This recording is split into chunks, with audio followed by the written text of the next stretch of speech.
Today on the Big Questions, the perils of flirting at work, the right to asylum for persecuted Christians, and raising property taxes. Oh,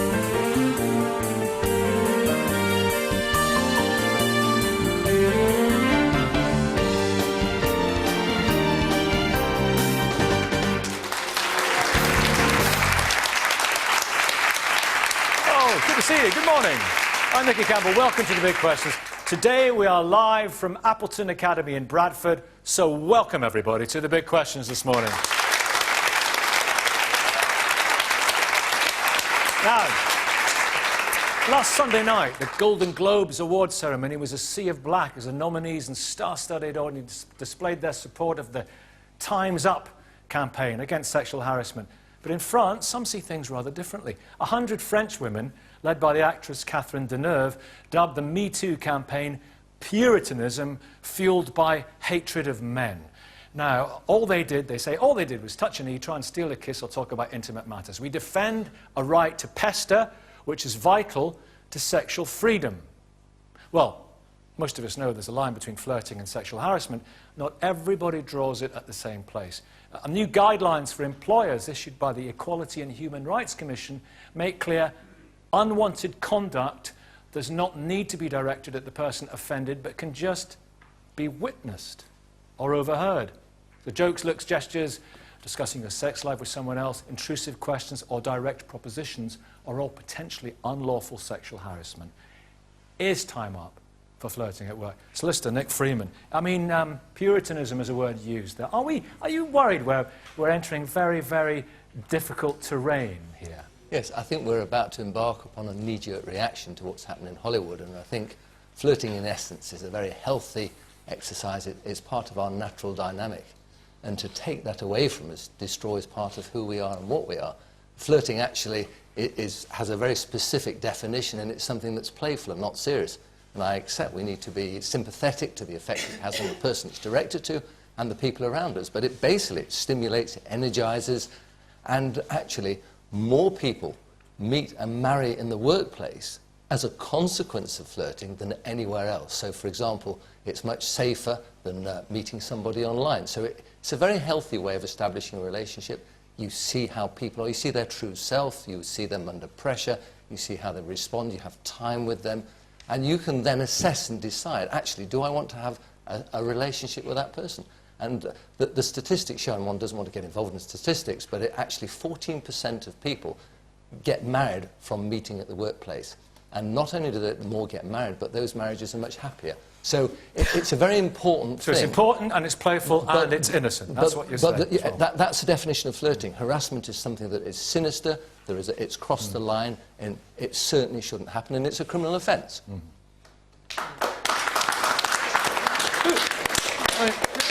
Who disagree with that, Aisha Ali Khan? And surely there's a clear line, isn't there?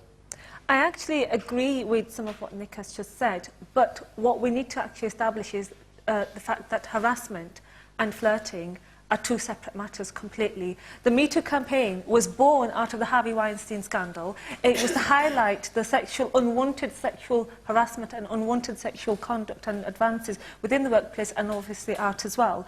Why are we conflating the two issues together? We know what flirting is, and like Nick said, it's innocent and it's banter, and it makes the day go past quicker, as other people have said as well. But we're talking about harassment, we're talking about the fact that women have not been able to come forward over the years, decades, whatever, and now there is a real movement, there's a real opportunity for women and men as well who've been victims of harassment to come forward and tell the world what's happened to them. And the fact that we've only been able to scratch the surface with people using the Me Too as a hashtag, there are going to be millions more across the world who will never be able to come forward and tell the world what has happened to them for a number of reasons. But many people have had concern that the line between sexual harassment and flirting is rather ambiguous and can be subjective. Let me test this on Angela. If I was to say to you, I'll bring it in a second, because Angela's here to talk specifically about this. If we're working in an office and I said, you've got a nice bum, I would wonder when your next optician's appointment was. Would you be offended? Could I See, that's banter, well, no, isn't it? okay. But would you be offended? No, I'd preface my comments by saying, Nikki, you're looking particularly gorgeous this morning, by the way. But I would preface, yeah, no, you. But I would preface my comments by saying, the goalposts are very movable. I mean, there was a fizzy drinks campaign which was predicated on the notion that a bunch of women stood at the window and watched the window cleaner get his kit off and have his 11 o'clock fizzy drinks campaign, a fizzy drink break. So, you know, I get offended if I walk past a building site and they don't wolf whistle. I say, shall we do that again? And I'll go backwards and forwards. But in all seriousness, there's a big difference, you see, with women. I agree, we shouldn't conflate the two. There's a massive difference between sexual objectification of women and persistent, unwanted attention. But some of the offences that people have been accused of have been so lightweight, the grazing of a hand on the knee or calling somebody gorgeous. I mean, that's what, like Nick says, it energises the workplace. And I don't want to live in a dull, bleak, dispiriting world where men and women can't talk to each other. And one quick point I would make, women are quite canny as well. If a really attractive man flirts with her in the office and says nice things about her, that's flirtation. If it's some fat old duffer who's so enormous the button's going to fly off his shirt... Is someone touching your knee flirting? Pardon? Is somebody touching your knee? Is that flirting? Well, I think it depends who it is, because you can sort of get the lines of communication, and you can also intuit about the chemistry. So if you've got a really nice-looking man who grazes his hand on your knee and talks to you and maintains eye contact, that's flirting. If you are a 16-year-old girl and there's a man in his 50s or 60s doing that who's far more powerful than her, it's deemed to be inappropriate. So we can't be prescriptive about this. Can't be prescriptive, yeah. Abdullah. Yeah, so a number of studies have shown that, for 30 years of studies, in fact, have shown that the perception of sexual harassment, so, which is defined as unwanted romantic or sexual advances, varies depending on the attractiveness of the person actually instigating it. So the problem is, when you define it as unwanted romantic or sexual advances, you're expecting a society where people are psychic to know whether their advances are wanted before they make it, which causes problems. And I think this all stems from, and this is just my personal critique of kind of secular liberal societies whereby you don't have defined social etiquettes or a decorum. What's secular liberalism got to do with it, sorry? Well, I would say since Victorian times, where you had a bit more conservative values in the UK, for example, at least in the middle classes and upper classes. Better morals? You had different... Do we have better morals Not necessarily in all things, but in terms of social decorum in the UK, amongst the middle and upper classes, it was certainly different than it is now. Women knew their place, you mean? But social cues have changed. Who's talking about in Victorian times? That's Victorian times. We're not talking about women's place in Victorian times. We're talking about social etiquette and decorum. Why does you always have to turn it whenever the religious person speaking? Oh, it must be because women's place was something. different in Victorian times. Godfrey, what's going on here? You're talking about Victorian times. Social decorum. Godfrey, what's going on here? What were things like? Not in Victorian times, because what were things like back in maybe the 60s? Well, the 60s, of course, were the days of the miniskirt, so yippee, I used to think. You didn't need to, you just stared and admired. And there was the days of typing pools as well. The loads and loads of girls, and I worked in the West End for a while, and yes, it was a wonderful time to be there. But the difference between flirtation, of course, and sexual harassment is the difference between ping pong and rugby football. I mean, it's just ridiculous. They're not the same thing at all. And of course, going back to Victorian times and pre-Victorian times, the flirtation with the fan. You know, the lady would have a fan and she could say, come forward or go back away. And there was a wonderful way of getting together with that. There's a kind of code, wasn't it? There was a wonderful code. But yes, I agree. I think we all agree that flirting is a good thing. Otherwise, no woman would ever get asked out to dinner. You've got to get through the flirting. You've got to say, come burst out, so would you like to come to dinner tonight? Promise not to touch your knee. I mean, that's a load of rubbish, isn't it? You have to have flirting. But women are very handy. And may I just give you one very quick thing, which I'd be interested in on the view of the panel here. I was attached to the Royal Navy at sea for on HMS Illustrious, and when women went to sea, the Royal Navy came in with a no-touching rule, which is quite definitive, and you can work that one out. You know, that's not airy-fairy like the Equality Commission nonsense that you just read out. I've never heard so much nonsense as that. Yeah. But if you've got You're so politically correct, Godfrey, if you've got a no-touching rule, then everybody knows there, no touching, and that's the rule, and it works for the Royal Navy. In that case, I think it would work in the office. I know, but the definition of sexual harassment is unwanted romantic or sexual advances, not touching necessarily. And we all agree that touching and groping, all this Some stuff women like is wrong and is criminal. What did you say? But, some women like it. well, Some I'm women talking, like it. but it's the Unequivocally. unwanted advances which is what causes the ambiguity. Well, it's a criminal act. If it's unwanted, it's a criminal act. But some- There's yeah. clear So unwanted definition. flirting is a But you criminal can't act. have that wishy-washy unwanted- nonsense from the Commission. That was wishy-washy, Some- it's totally subjective, and that's just going to cause trouble. And it's Angela. not going to help anybody. I'll be with you in a second, Susie. I've not heard from you. Angela, some women like it. You Some said very women, clearly. there is a whole So- culture of predatory women. We're generalising. We're using a lot of broad terms here. OK, nobody deserves to be sexually objectified or harassed. Let's accept that as given. And we know what the law is, and it's very clear. But there are women whose day is enlightened and is invigorated by the attention of other men. And equally, there's a whole cohort of predatory women who enjoy exerting their chemical, hormonal, sexual, call it what you will, influence. I was working in an office the other week, and there's a young chap there, and he's in his late 20s, and I hadn't seen him for a few weeks, as I hadn't been in for a few weeks. I said, I won't use his name, but I said, hello, you're looking very gorgeous this morning. Did you have a lovely Christmas? Like the jacket you're wearing. Now, was it inappropriate? I'm not so much more powerful than him. I'm older than him. Just. But the fact is that women seem to have, there seems to be latitude where women are concerned. We have to have a more level playing field because it seems to be unfair. Well said. Susie. Thank you. Angela, you say that some women like it, and yeah, okay, some women do, but no, not everyone does. And I think the bottom line is that if you're making a comment at someone and you know, there's a potential chance that that comment might make them feel uncomfortable, then just don't do it. I think in the workplace, we're all adults. We're not, you know, teenagers.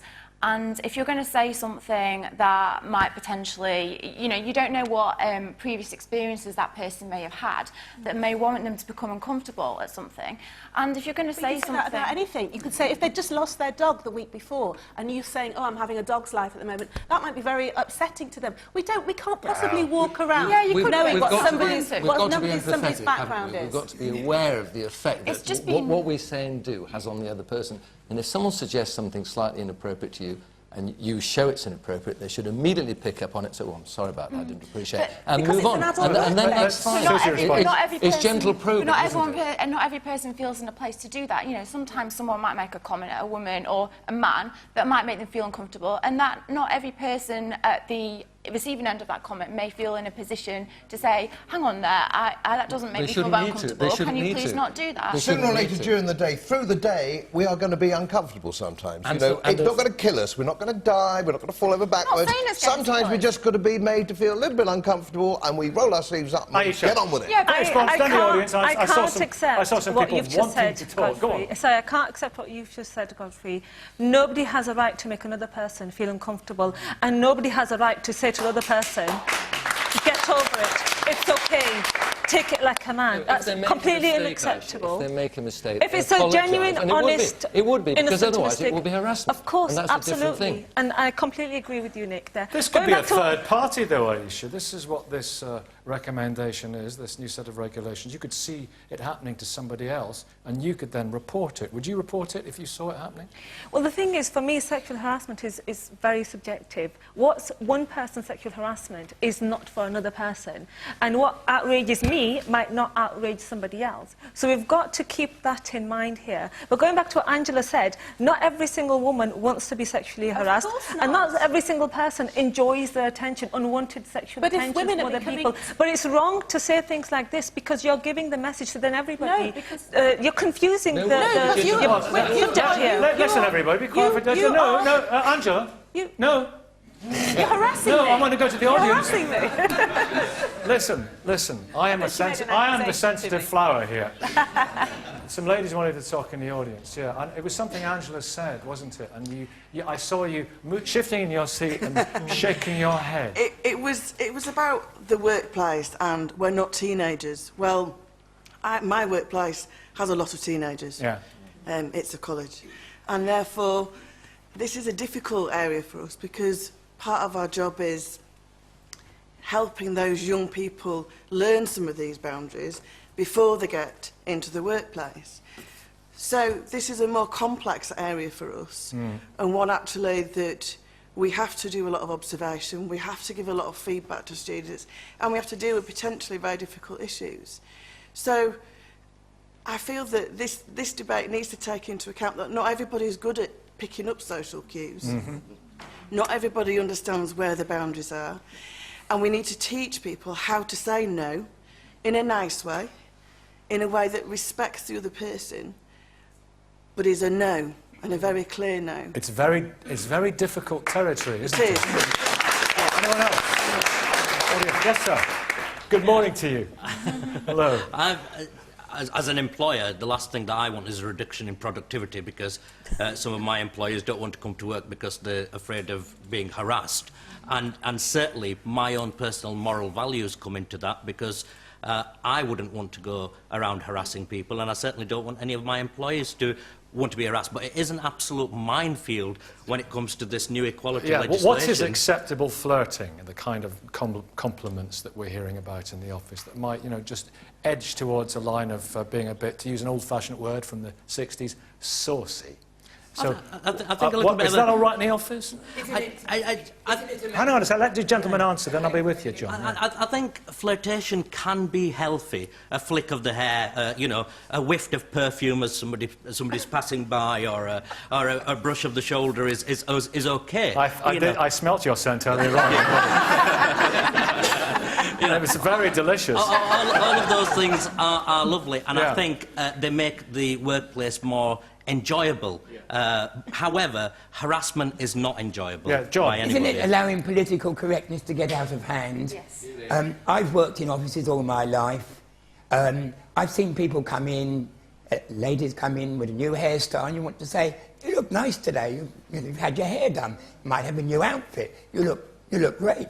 I've worked with young people, and occasionally when they've come up with a really good way of dealing with a problem, I said, "Well done," and touch them on the shoulder. What's wrong with that?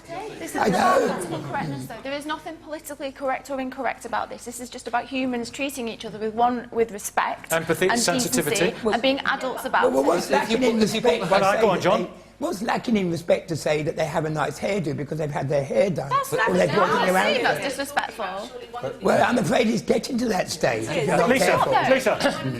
Surely there should be different standards. If you are significantly senior to someone else in a work environment, if you have the ability to influence that person's career, you have to set the bar higher. Differential. Because by definition, that person is potentially vulnerable, or they could feel that they need to pretend that things are okay when they don't. But Abdullah raised the morality issue.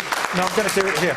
Abdullah raised the morality issue. And Mark, there are many things you're not on the same page as Abdullah on, but maybe there's some connection here, because I know that you think that one of the problems here is that men don't accept Christian teaching to no sex before marriage. I think that's right. And you mentioned perhaps your slightly caricatured life in the Victorian era, which was by no means perfect, and there was a lot of hypocrisy. But at least sex was valued, given its proper value in marriage. And today we don't value sex in marriage. And therefore, if we are saying, well, look, sex is just for marriage between a man and a woman, then it will mean that our whole approach to flirting will be much more nuanced, as we're all agreed it was in the Victorian era.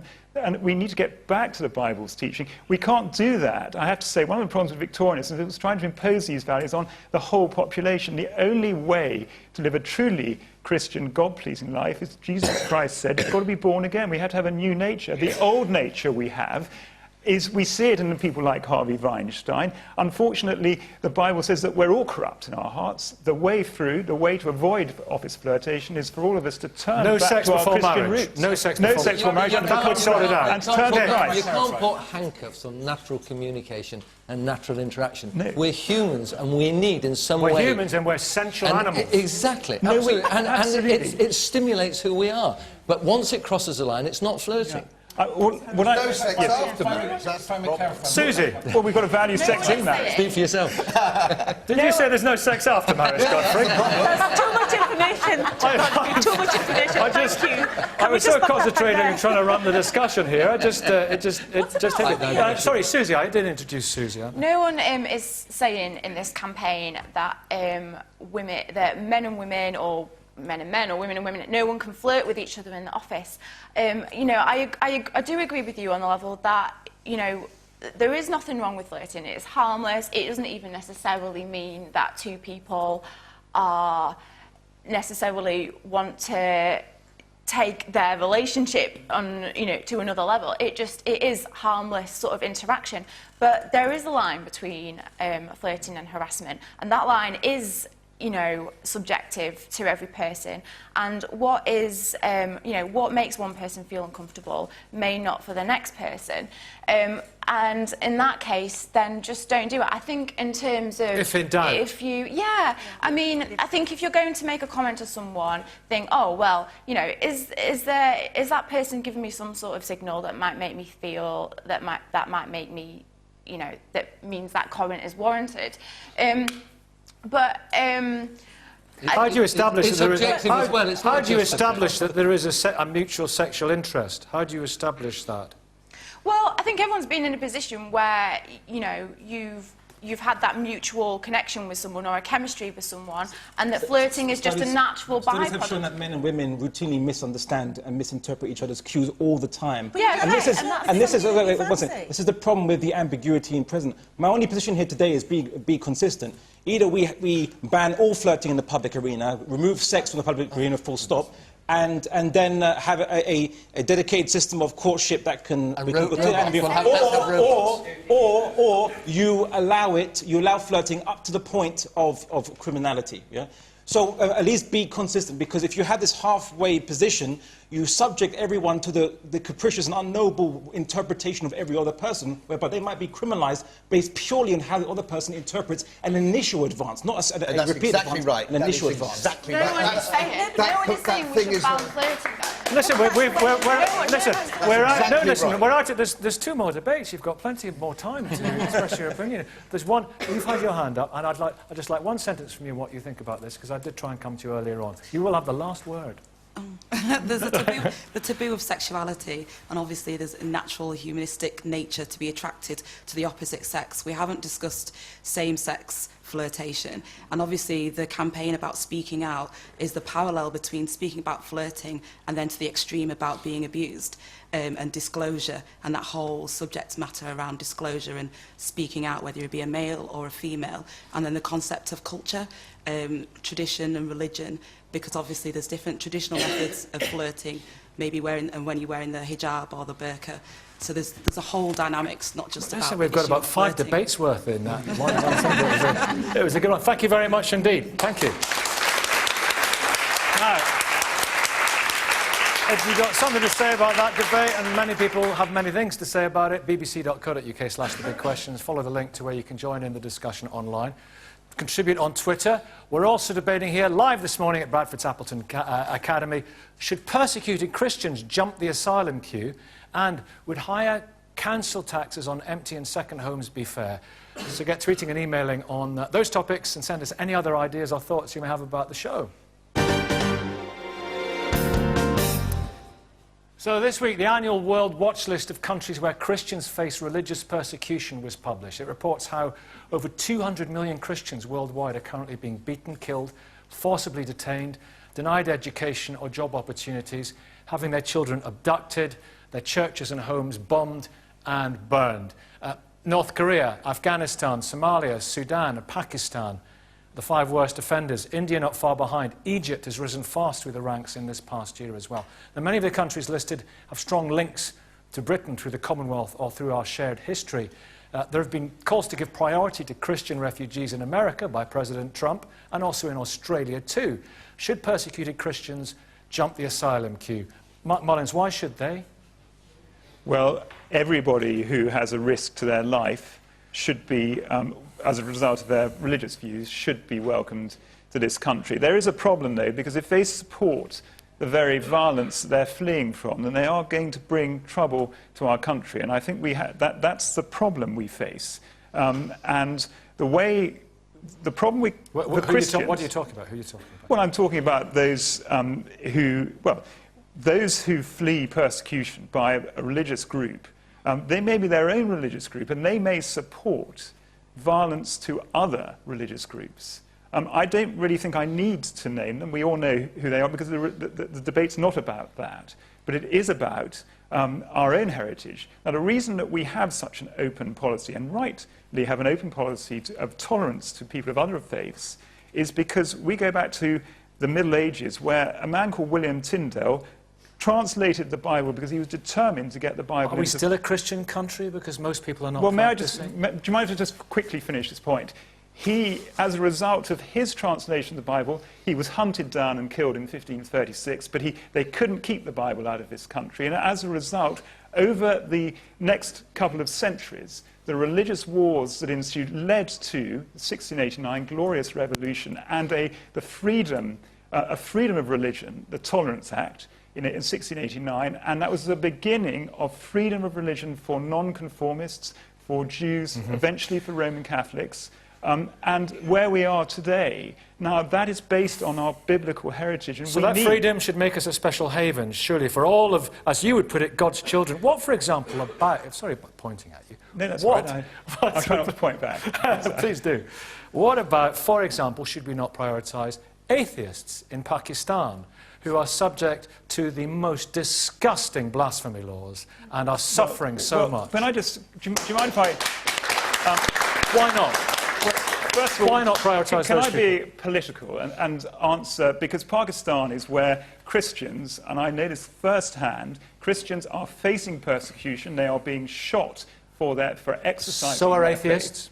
And what's the difference? And the door is shutting to Christians around the nation. That's because we know that from the Open Doors report, which is the subject of, I think, the reason you had this debate today. And we need to make sure that we keep an open door to Christians. As I said to you, anyone with religious views, including atheists who are genuinely facing a fear to their life, should be welcomed here. But Christians we must not first forget. And foremost, Aisha Ali Khan. Yes. We must not forget our duty. That's my point. Our duty is to Christians. Well, I'm a Pakistani, and I'm absolutely appalled at the record Pakistan holds, obviously being on that list, but in general as well. It's not just the Christian groups that are persecuted. Pakistan has a long history of persecuting the Ahmadis, Shia sects, anybody who doesn't actually fall into the main category. Even now, sitting here and criticising blasphemy laws, I could have a massive target upon my head when I go to Pakistan next. So it's just very, very difficult to talk about. But we should be seen as a place where people can come for a safe haven. We've had a long history of people coming here, persecuted minority groups coming here for safe havens. Unfortunately, some were turned away. For example, the Jewish, when the Holocaust and so on was going on. So we have to actually look at the bigger picture here. We're living in a world where there's wars going on, there's persecutions going on, there's a lot of sort of sectarianism going on as well. So it's about human beings, not their human particular beings, humanity. credo. We need to open Lisa doors. Pearce, CEO of Open Doors. This is what we're here to talk about, and why you are here to talk about. I'm delighted, and welcome to the Big Questions. I mean, Prince Charles has actually spoken eloquently about this, hasn't he? The persecution suffered by Christians across the world is absolutely horrific. And when any Western minority says, "Oh, we are persecuted," we hear it from Christians, we hear it from Muslims. In this, I mean, it gives a lie to the very word, persecution. This is persecution. Shouldn't we prioritise these people? I think, first of all, absolutely, persecution of Christians is growing very rapidly. The scale and the severity is growing. We are having to monitor more countries in order to find the 50 where it is hardest, which forms our World Watch List. That's right across Asia, the Middle East and Sub-Saharan Africa, and we are there right involved at a village level with communities and underground networks where to be a Christian, in North Korea they have a saying, to choose Jesus is to choose to die. And yet the church there is growing. Should we prioritise Christians? Well, I think the only Christian thing to do is to prioritise people based on need.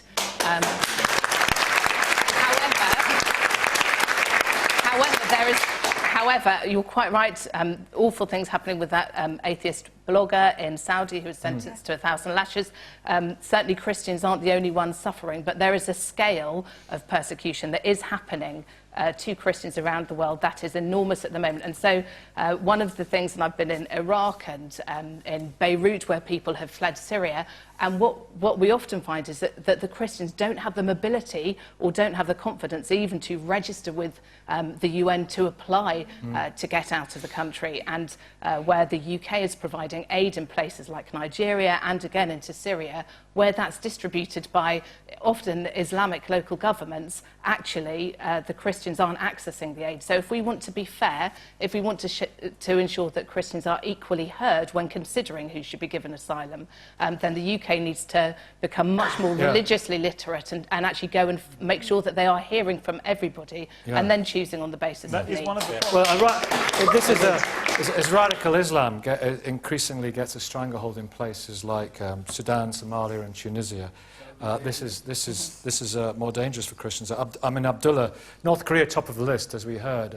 You know, to choose Christ is to choose death. We have there, but Afghanistan, Somalia, Sudan, Libya, Eritrea, Iraq, Yemen. Some would say it's a bit of a pattern there. Yeah, although these are countries that the West has been bombing and attacking for a couple of decades now, actually. So you're right. Is it the West? Iraq, Afghanistan. No, you've created an unstable environment where many people, and the majority of them Muslims, are being killed in these countries. Now, but I would like to second the point that the lady said, which I agree with, which is we should prioritise based on the actual circumstance of the individual. So a Christian that's under imminent threat of death should have more priority than a Muslim or a Jew or an atheist who's not under an imminent threat of death. We all agree with that basic criteria, I would say. However, we shouldn't ignore that there are other populations in the world who also get oppressed and get under much more... their population is being killed in much more bigger numbers. For example, just last month, 10,000 Rohingya were massacred in Burma. For being Muslim and Rohingya. On this programme last week. Yeah, we also have in Central African Republic, the anti-Balaka militia have told Muslims that they should convert to Christianity or die, have massacred 30 Muslims in a mosque in Djibi. And they basically... These reports are saying that Christians are the most persecuted group across the world. We know this. And they even eat Muslims as well. So in no circumstances... So who eats Muslims? They're actually animists. The anti-Balaka... Lisa's done the research. In the Central African Republic, those people, although they... class as Christians, they're much more animist in their practice. So they a minority of they're more animist. Can you answer the question? Why are Christians the most, it is said by these reports, why are Christians the most persecuted group across the world right now? Well, I mean, are they the most persecuted group? I mean, there are many groups which... I think that there are people from all different groups are persecuted in very large numbers.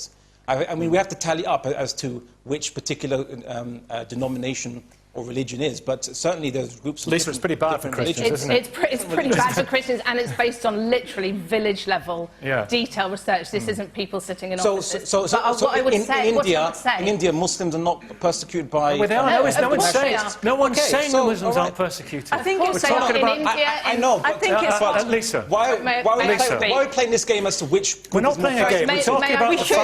It's not a game, Lisa. So in India and Nepal... Of course it is. Muslims are absolutely persecuted in Laos, in Vietnam, in Myanmar, in Burma. If you're a Muslim or a Christian or an atheist, then you are in difficulty. But across the world for Christians? Across the world for Christians, the scale of persecution is incredible. We are involved providing safe houses, working through partners in North Korea, Afghanistan, Syria and Iraq, providing trauma counselling, not just for Christians, but equipping the church in those areas to serve the whole community. But the big issue...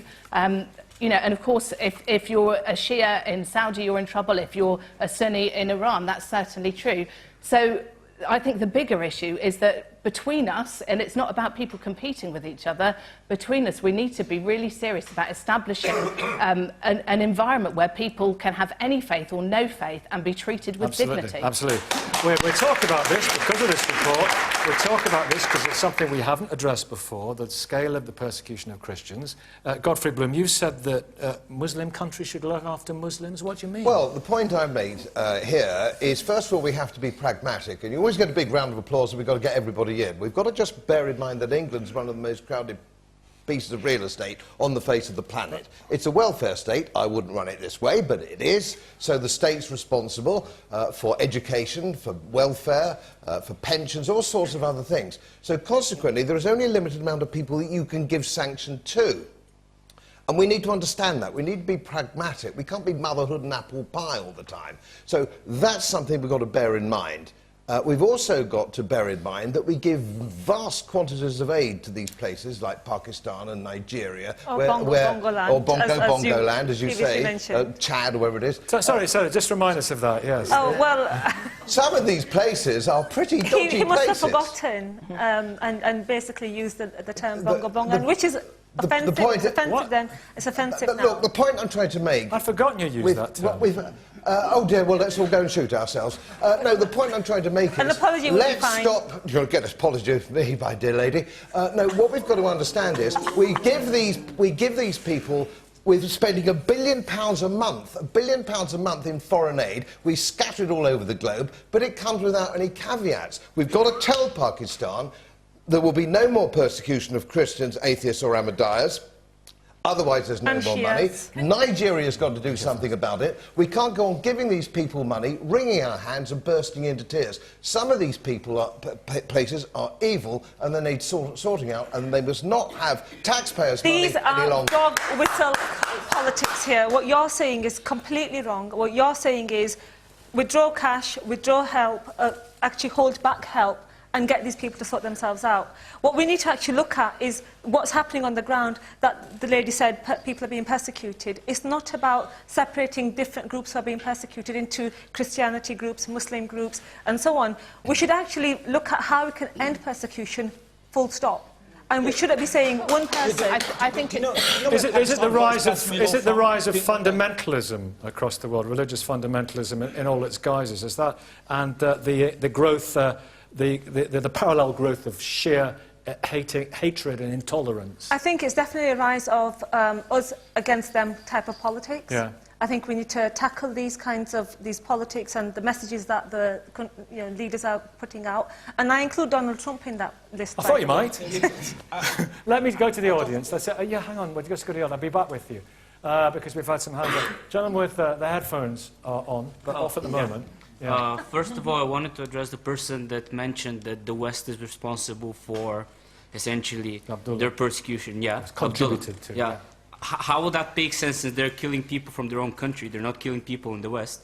How will people in their own country that have a different religion be responsible for what the West are doing? Okay, I know you can, and the argument is the case. I want to go to some more. Can I provide a response to that? You can, but I want to go to some more. Yes, at the very least, you will be able to provide a response, but I said I'd go to the audience. And I will, and I'll come back to you. Gentleman down in the blue jacket. Yes. Just going back to the question, should Christians be able to jump the asylum queue? In the Universal Declaration of Human Rights, one of the key articles is that everyone's born free and equal. So we need to look at the fact that with the wars in Syria and Iraq and so on, you have people that have been fleeing these countries for months and years. And so if we were to push them back to make way for Christians that have been persecuted, and any persecution is wrong, that can't be denied. Yeah. But if we were to push these people back in the queue, we're not treating them as equal as other people. So we just treat everyone with equal importance and sort the problems out collectively rather than individually. And it's the paradox as well about Christians being unchristian. Abdullah, the chaos that has been caused. Okay, so I think in your report it said that Iraq was quite high up there in the persecution of Christians.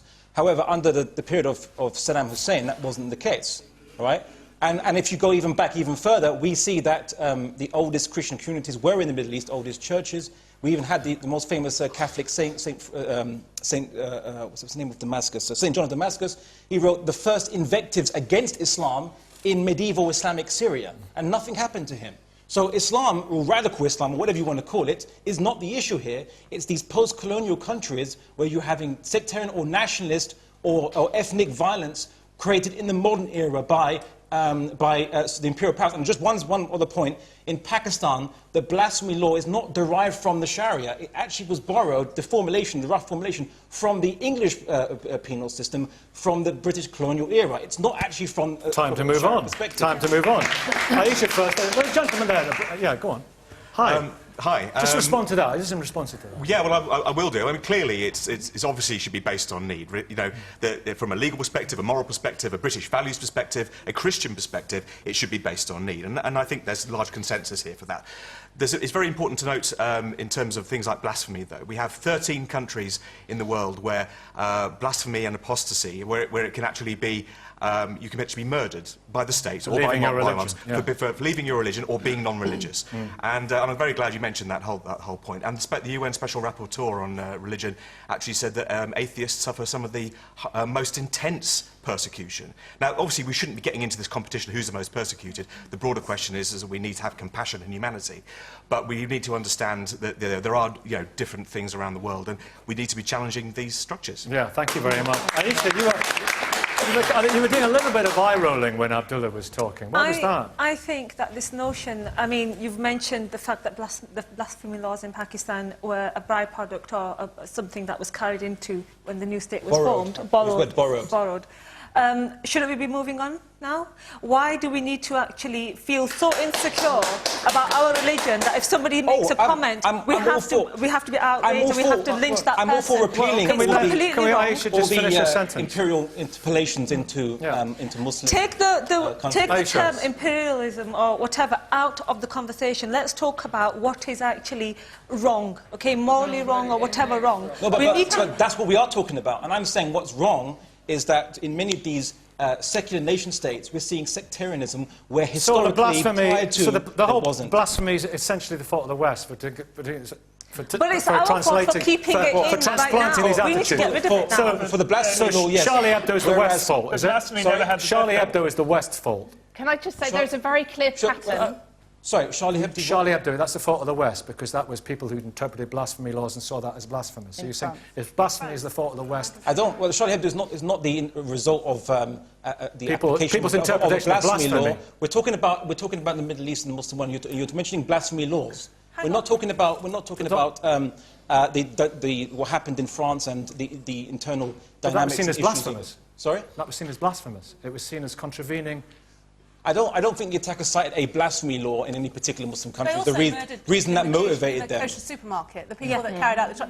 Which is against Islam. All that is against Islam. OK, but there's one very quick point. I don't agree with Jeffrey in his approach to what he said, but I think one thing that we've missed out on in this discussion, respectfully, is that what happens when people arrive here. Now, as the granddaughter of an immigrant who came at the turn of the century to avoid persecution from the Ukraine and Russia, the Russian Jewish pogroms, when my late grandfather came here, he was so grateful for what this country gifted to him that he insisted on becoming naturalised immediately. He wanted to sign up to fight at the outbreak of First World War. He was a stretcher bearer during the First World War, and he was so proud, and to the end of his days he was grateful.